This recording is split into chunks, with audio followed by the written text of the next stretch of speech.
Selama pandemi COVID-19, Kabupaten Ogan Ilir tidak terdampak serius terhadap masyarakat petani, sehingga tenaga penyuluh pertanian dinilai sudah cukup.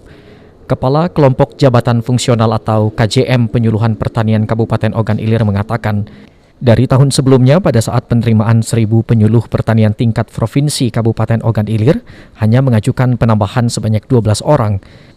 Sedangkan untuk tahun 2021 saat ini Ogan Ilir tidak mengajukan penambahan penyuluh pertanian.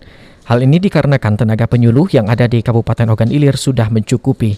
Saat ini satu penyuluh pertanian di Kabupaten Ogan Ilir dapat menaungi 1-2 desa dengan jumlah keseluruhan 241 desa. 32 orang, PHLTB dari pusat 1 orang, penyuluh TKS 1, 2, 3 orang, PPLS RIPD.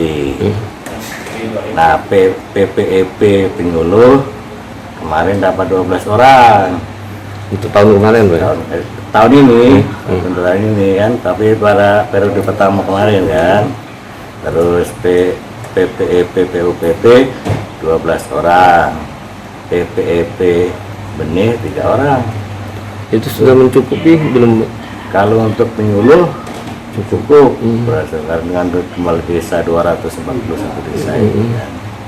Mungkin ada yang 1 atau 2 desa terangkap oleh satu penyuluh karena mungkin berdekatan kan.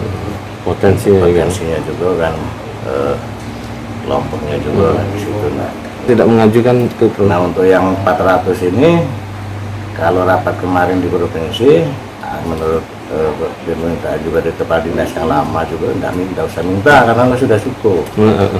Nah, kalau kepala dinas baru ini kan. Potensi pertanian di desa Kabupaten Ogan Ilir sendiri masih kecil, bahkan tidak berpotensi untuk dikembangkan karena sebagian besar perkebunan karet.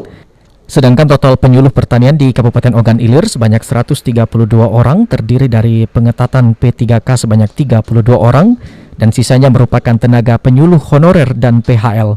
Ahmad Romawi, PAL TV.